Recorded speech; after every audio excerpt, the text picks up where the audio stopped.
Hey everyone, welcome back to my YouTube channel. Intro music with mysterious, atmospheric sounds and imagery of dark waterholes and Australian landscapes fades in and then fades to a lower volume as the host begins to speak deep in the heart of the Australian bush, where the shadows grow long and the waterholes hold secrets as ancient as the land itself. There lurks a creature of nightmare, a being whispered about in the oldest of stories, a monster that has haunted the waterways of this continent for millennia. They call it the Bunyip. Is this creature merely a product of campfire stories, a figment of our collective imagination? Or is there a terrifying truth behind the legends, a real, living cryptid that has managed to elude science and stalk the swamps and billabongs, just beyond the reach of our modern world? Today, we're diving deep into the murky waters of one of Australia's most enduring and frightening legends to uncover the truth behind the Bunyip. Was it an ancient reality, or is it pure myth? The tales of the Bunyip are as varied as the vast Australian landscape itself. For countless generations, Aboriginal communities have passed down stories of this creature, a terrifying entity said to lurk in swamps, billabongs, rivers, and waterholes. These accounts often describe a fearsome beast with a deafening, terrifying roar that echoes through the night. While physical descriptions differ from tribe to tribe, some common threads emerge. Many stories paint a picture of a creature with a horse-like head, a long neck, and a body covered in fur. Some legends speak of it having large, menacing tusks or horns, and flippers for navigating its watery domain. The name itself is thought to have originated from the Wemba language of Aboriginal people in southeastern Australia, and it is believed to translate to devil or evil spirit. These weren't just boogeyman stories to scare children away from the water's edge. They were deeply ingrained in the cultural and spiritual fabric of many Aboriginal groups. The Bunyip was a powerful and often malevolent force of nature, a creature to be respected and feared. It was said to be a nocturnal hunter, preying on animals and even humans who dared to venture too close to its lair. Women and children were particularly warned to stay away from the water's edge, lest they be snatched by the lurking beast.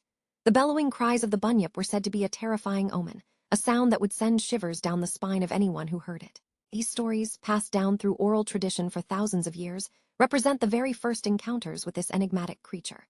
When European settlers began to arrive in Australia in the 19th century, they too began to report strange encounters with an unknown aquatic animal. These weren't just second-hand accounts of Aboriginal legends. These were first-hand sightings by colonists who were completely unfamiliar with the continent's native fauna. In 1846, a particularly significant discovery was made at the Murrumbidgee River. A peculiar skull was found and displayed in the Australian Museum in Sydney. The museum's naturalist, William Sheridan Wall, declared it to be the skull of a new, unknown animal. A local newspaper proclaimed, "The Bunyip is no longer a fable." This discovery sparked a wave of interest and debate across the colony. Could this be the physical proof of the creature from Aboriginal legend?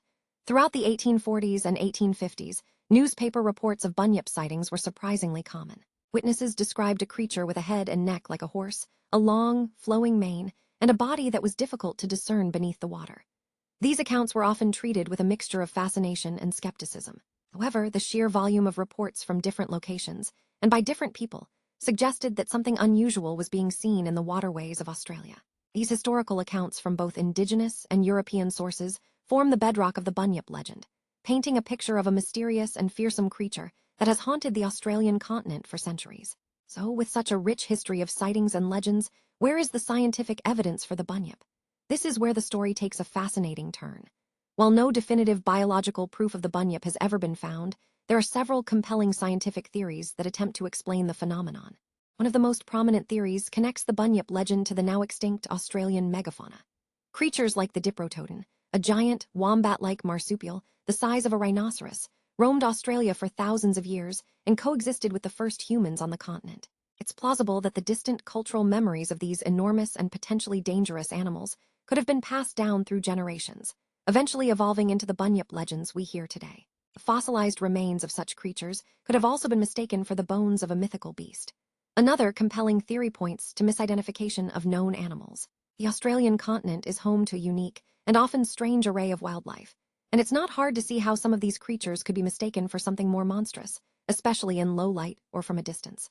For example, the booming call of the Australasian bittern, a rarely seen bird that inhabits dense reed beds, is incredibly loud and has a strange, non-animal-like quality that has been suggested as a possible source for the Bunyip's terrifying roar.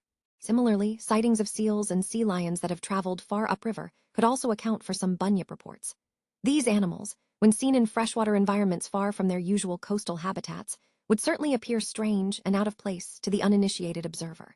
Their sleek, dark bodies, long necks, and dog-like heads bear a striking resemblance to some of the historical descriptions of the bunyip. The mysterious skull found in 1846, the one that was declared to be that of a bunyip, also has a more mundane explanation. Modern analysis of the skull has led many scientists to believe that it was simply a deformed skull of a horse or a calf. The fact that it was discovered near a station owned by a veterinary surgeon only adds to the credibility of this theory. While it may be disappointing to some, the scientific consensus is that there is no single, unknown creature